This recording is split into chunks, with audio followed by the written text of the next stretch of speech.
Hi, I'm Madison. I'm a graphic designer working freelance from my one-bedroom apartment in downtown Portland.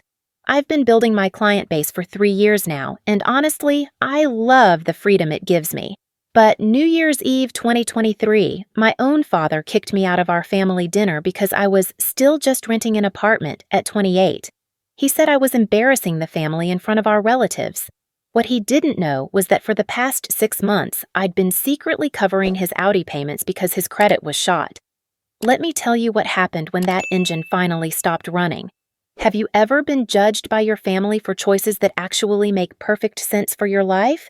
Because that's exactly what happened to me, and I'm betting some of you know exactly how that feels.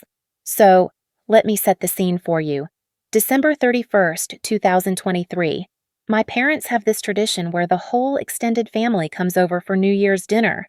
We're talking aunts, uncles, cousins, my older brother Derek with his wife and 2 kids.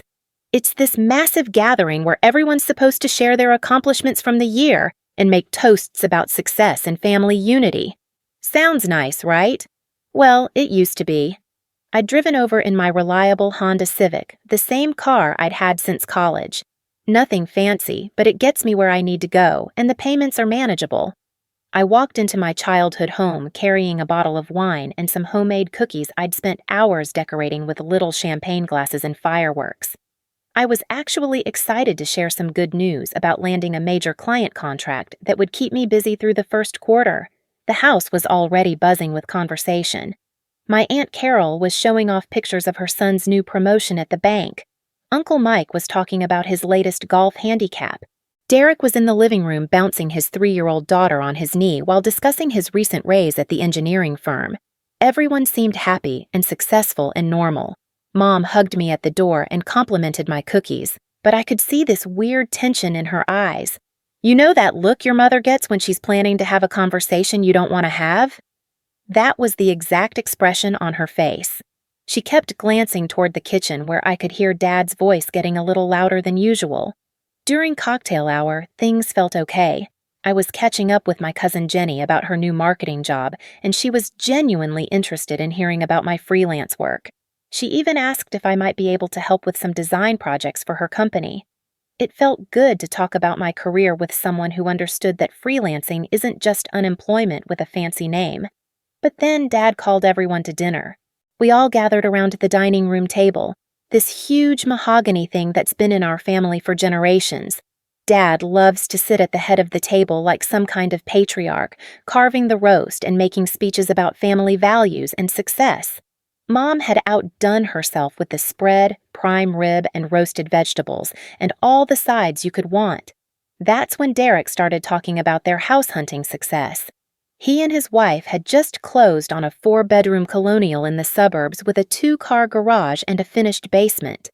Dad's eyes just lit up. He started asking all these detailed questions about square footage and property taxes and mortgage rates. The pride in his voice was unmistakable. "Now that's what I call building wealth," Dad said, raising his wine glass. "Real estate is the foundation of every successful family. It's how you build equity, how you create stability for the next generation." I felt my stomach start to tighten. I knew where this was going. Then Dad turned to me. "Madison, what about you? Any progress on finding a place to buy?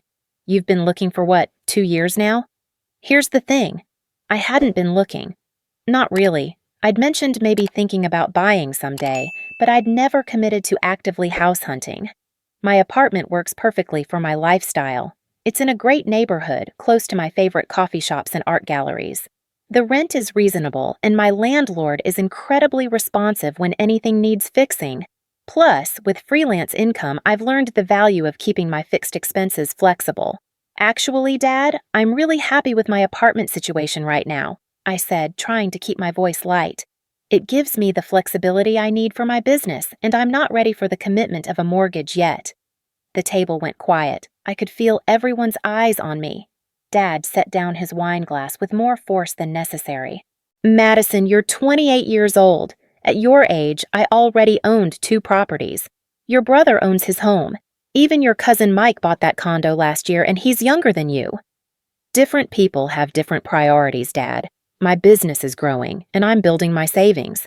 When the time is right for me to buy, I'll buy. That's when his face changed. You know how some people get this look when they're about to say something they think is profound but is actually just cruel? Dad got that look. Priorities? He laughed, but there was no humor in it. Madison, you're making excuses. You're 28 and you're still throwing money away on rent like some college student. It's embarrassing. The word embarrassing hit me like a physical slap. I felt my cheeks burn. Dad, I'm not embarrassed by my choices. I'm building a career I love, and I'm financially responsible.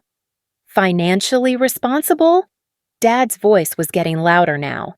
You're paying someone else's mortgage instead of building your own equity. That's not financially responsible.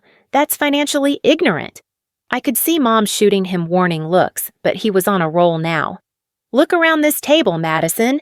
Derek owns his home. Carol's kids own their homes. Mike owns his condo. You're the only one still renting like you're afraid of commitment or success.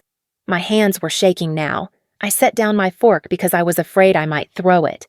My housing situation doesn't define my success, Dad. I have a thriving business. I'm paying all my bills. I'm saving money. Just because I'm not ready to buy a house doesn't mean I'm failing. It means you're not growing up.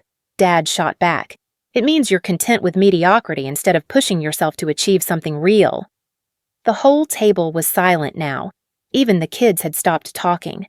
Derek was staring at his plate. Mom was practically vibrating with anxiety. That's when Dad delivered the knockout punch. You know what? Until you're ready to act like a successful adult instead of an eternal teenager, maybe you shouldn't be at the adult table. I blinked at him. What does that mean? It means maybe you should go sit in the living room with the kids until you've figured out how to buy a house like everyone else your age. The silence that followed was deafening. I looked around at the table, waiting for someone, anyone, to say something, to tell Dad he was being ridiculous, to point out that my living situation was none of his business, to remind him that success comes in many forms. Nobody said a word. Derek studied his mashed potatoes like they contained the secrets of the universe. Aunt Carol suddenly became very interested in cutting her meat. Mom looked like she wanted to disappear into the floor. You're serious, I said quietly. Dead serious. Come back when you've got some real equity to discuss. I sat there for maybe 10 more seconds, processing what had just happened. My father had literally kicked me out of New Year's dinner because I rent my apartment instead of owning a house, in front of our entire extended family, because my life choices didn't match his definition of success. I stood up slowly, my legs feeling shaky. Okay then. I walked to the living room, grabbed my purse and coat, and headed for the door. Behind me, I could hear Mom's voice, urgent and low, probably trying to get Dad to call me back. But he didn't. I drove home in complete silence, not even turning on the radio. My phone buzzed a few times with texts, but I ignored them. I just needed to get back to my apartment, my safe space, my home that apparently wasn't good enough for my own family. When I got home, I poured myself a glass of wine and sat on my couch, looking around at my space. My bookshelves full of art and design books. My desk set up where I created work for clients who respected my talent. My gallery wall of photography from my travels. My plants thriving in the big windows that face south. This place that I'd carefully curated to reflect who I am and support the life I want to live. And that's when I remembered something that made my blood run cold. For the past 6 months, I'd been automatically covering Dad's car payments. It had started back in July when Dad called me, sounding stressed. He said there'd been some confusion with his bank, that a payment had gotten mixed up in processing, and could I spot him the money for his Audi payment just until he could sort it out? The payment was $437. It would be tight for me, but he was my dad, and he said it was just temporary. But then August came and he called again. Same story, different excuse. This time it was an issue with automatic billing. September, it was a problem with his credit card. October, November, December.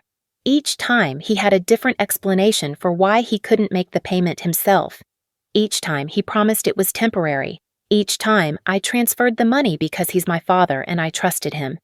I'd never thought about it as a pattern because he always had an explanation that made sense. but sitting there in my apparently shameful rental apartment, I started adding up the numbers in my head. 6 months. $437 each month. That was over $2,600 I'd given him for his car payments. $2,600 that could have gone toward my business, my savings, my emergency fund. $2,600 that I'd scraped together by eating ramen for dinner more nights than I care to admit and skipping social events because I couldn't afford them. I grabbed my laptop and logged into my bank account, scrolling back through 6 months of transactions. There they were, every month like clockwork. July 15th, Zelle payment to Dad, $437. August 15th, Zelle payment to Dad, $437. September, October, November, December.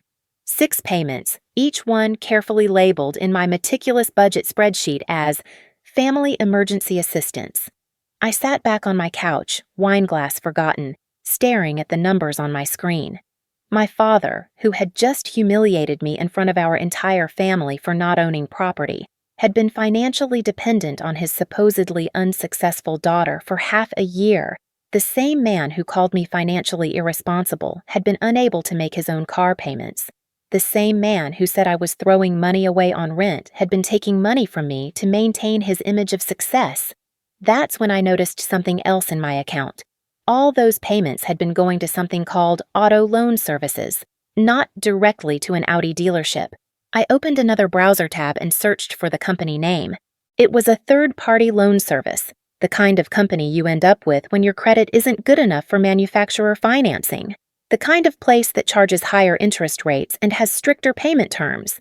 The kind of place my supposedly successful father had to use because his financial situation wasn't nearly as stable as he pretended. I sat there in my quiet apartment, processing this information. Dad's whole lecture about building wealth and equity and financial responsibility had been delivered by a man who couldn't even maintain his own car payments. A man whose adult daughter had been secretly subsidizing his lifestyle while he publicly criticized hers. But that wasn't even the worst part. The worst part was that tomorrow my phone would probably ring again. Dad would call with another excuse about why he couldn't make January's payment. He'd probably act like the dinner conversation never happened, or maybe he'd double down and tell me this was exactly why I needed to get serious about buying a house, so I could understand real financial responsibility. I finished my wine and went to bed that night with a strange feeling in my chest. It wasn't quite anger yet, more like recognition, like finally seeing a picture that had been out of focus for months and watching it suddenly snap into clarity. I didn't know it yet, but that recognition was about to change everything. The next morning, January 1st, I woke up with a clarity I hadn't felt in months. Maybe it was the wine, or maybe it was finally seeing the full picture of what had been happening, but I knew I needed to understand exactly how deep this financial arrangement went. I made coffee and opened my laptop, determined to trace every detail of the past 6 months. I started with my bank statements, printing out each month's transactions and highlighting every payment to Dad. But as I dug deeper, I found more than just the car payments. There was a $200 transfer in September labeled Dad Emergency, which I vaguely remembered as something about a medical copay. A $300 payment in November for what he'd called a temporary cash flow issue. By the time I finished going through everything, the total wasn't $2,600. It was $3,412 that I'd given my father over 6 months. Money I'd transferred without question because he always had a reasonable explanation and because I trusted him completely. I grabbed my phone and called my bank's customer service line. After navigating through the automated system, I finally reached a human being. "Hi, I need to understand some automatic payments that have been coming out of my account. They're going to auto loan services, but I'm not sure if I'm listed as a co-signer or just making payments." The representative put me on hold while she looked up the account information. When she came back, her voice was professional but slightly confused. "Ma'am, it looks like you're listed as a secondary payment source on this auto loan. That means if the primary account holder misses a payment, it automatically draws from your account to prevent default." My stomach dropped. I never signed up to be a secondary payment source. "Let me check the setup date. It looks like this was established in July of last year. The primary account holder would have needed your banking information and your verbal consent over a recorded line." July. The first month Dad had called about payment confusion. He hadn't asked me to spot him money for 1 month. He'd set me up to automatically cover his payments indefinitely. Every month since then, when he'd called with his excuses about banking errors and billing problems, he'd known exactly what was happening. He'd known I was covering his car payments, and he'd lied to me about it. "I want to remove myself as secondary payment source immediately," I said. "I can help you with that. You'll need to call this number and provide your account information. The change will take effect within 24 to 48 hours. I hung up and immediately called the number she'd given me. Within 15 minutes, I'd removed myself from Dad's auto loan. No more automatic withdrawals. No more secret subsidizing of his lifestyle. If he missed his next payment, that was between him and the loan company. But I wasn't done investigating. Something about the timing bothered me. Dad's financial problems had started in July, right around the time Derek had announced he was house hunting. I wondered if there was a connection. I decided to call Sarah, my coworker and closest friend. Sarah's a web developer who works in the co-working space I rent when I need to get out of my apartment. She's also incredibly good at research and has a suspicious mind that matches my own when something doesn't add up. "Sarah, I need a favor," I said when she picked up. "Can you help me look into something? I think my dad's been lying to me about money, and I want to understand the full scope." "Madison, what happened? You sound upset." I told her everything. The dinner, the humiliation, the discovery about the car payments. Sarah listened without interrupting, making occasional sounds of disbelief and anger. "That's absolutely insane," she said when I finished. "Your dad took money from you for 6 months and then had the audacity to lecture you about financial responsibility? We're definitely investigating this." Sarah came over that afternoon with her laptop and a determination to uncover the truth. She's one of those people who can find anyone's digital footprint within an hour, and she immediately started pulling up public records and social media posts. "Look at this," she said, showing me Dad's LinkedIn profile. His job title changed in May. He went from senior operations manager to just operations associate. That's usually not a promotion. She was right. I'd been so focused on my own career that I hadn't been paying attention to Dad's job situation. But looking at his recent posts, I could see the signs now. Fewer updates about work achievements, more generic motivational quotes about perseverance and staying positive during challenges. "And look at this," Sarah continued, pulling up property records. "Your parents took out a second mortgage on their house in June, a significant one. The pieces were falling into place. Dad had probably faced a demotion or a pay cut at work. He'd borrowed against the house to cover expenses. But even that hadn't been enough, so he'd set me up to cover his car payments while pretending each month was just a temporary setback."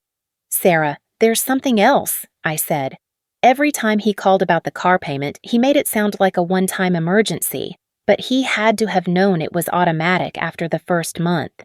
"He was manipulating you," Sarah said flatly. "Each phone call was designed to make you feel like you were helping with a crisis instead of realizing you were being used." That evening, Sarah and I drove past my parents' house. Dad's silver Audi was in the driveway, gleaming under the streetlight. The car I'd been paying for while he criticized my financial choices. The car that represented his success while my rental apartment represented my failure. "You know what you have to do, right?" Sarah said. I knew. But knowing and doing are different things, especially when it involves your own family. Over the next few days, I found myself constantly checking my bank account, half expecting to see another automatic withdrawal, even though I'd canceled the arrangement. I kept thinking about Dad's upcoming payment due date, wondering if he'd call with another excuse or if he'd finally have to face the reality of his situation. The call came on January 15th, right on schedule. "Madison, honey, I need to ask another favor." Dad's voice was casual, like nothing had happened at dinner. "I'm having another issue with that automatic payment setup. Could you help me out with the car payment this month? I should have it sorted out by February."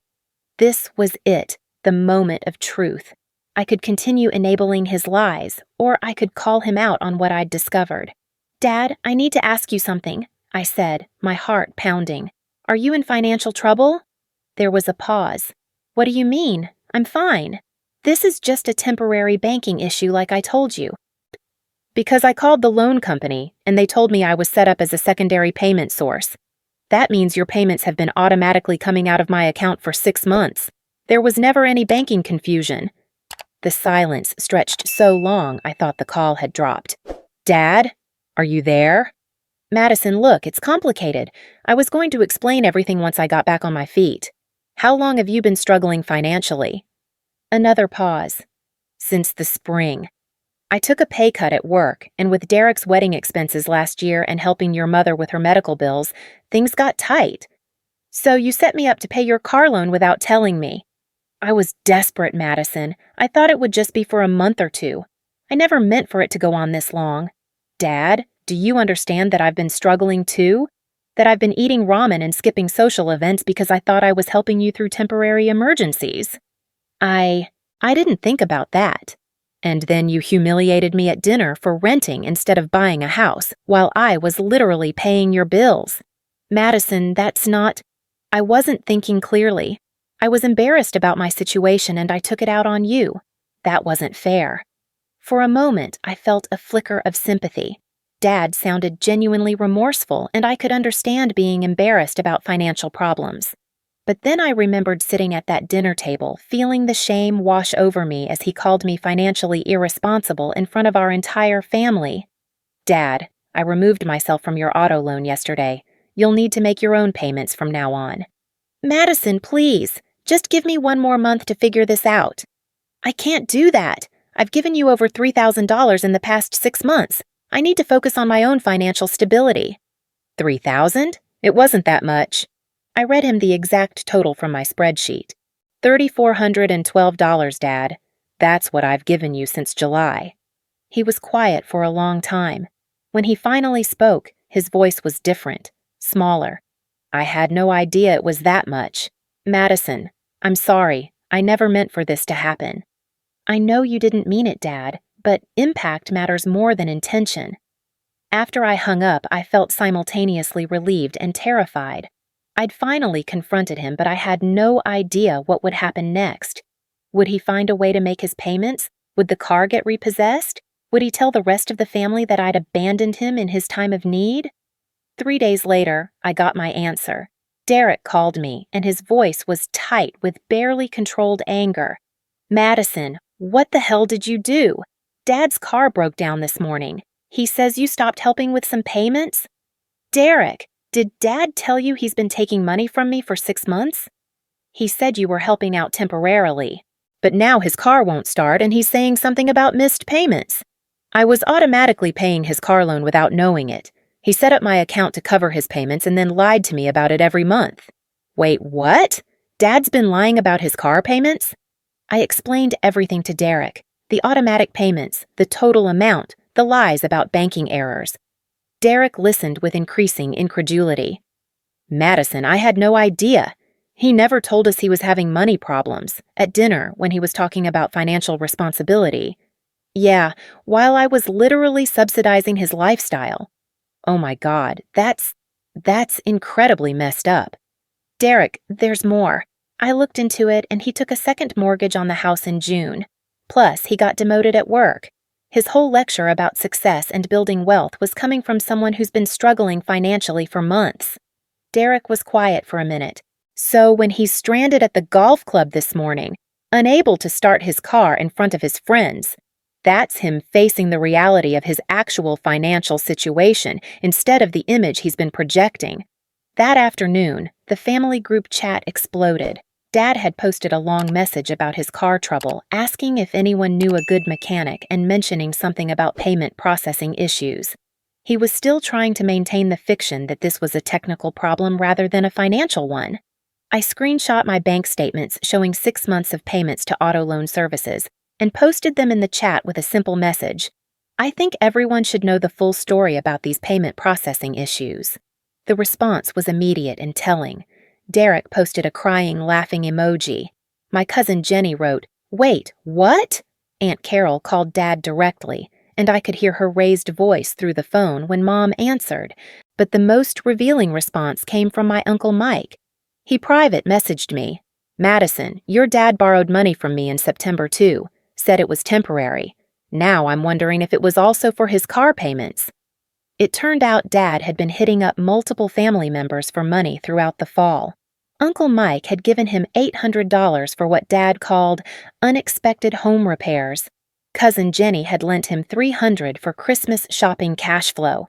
Aunt Carol had paid for a restaurant dinner in October because Dad claimed his wallet had been stolen. We'd all been subsidizing his lifestyle while he maintained the image of financial success.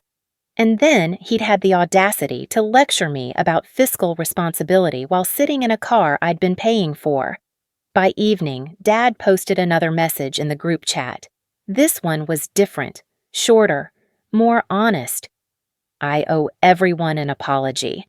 I've been struggling financially since the spring and I handled it poorly. I borrowed money from several of you under false pretenses, and I was wrong to do that. I was especially wrong to criticize Madison's choices while she was helping support me. I'm working with a financial counselor now to get back on track, and I'll be paying everyone back as soon as I'm able. It wasn't a perfect apology, but it was acknowledgement. More importantly, it was the truth.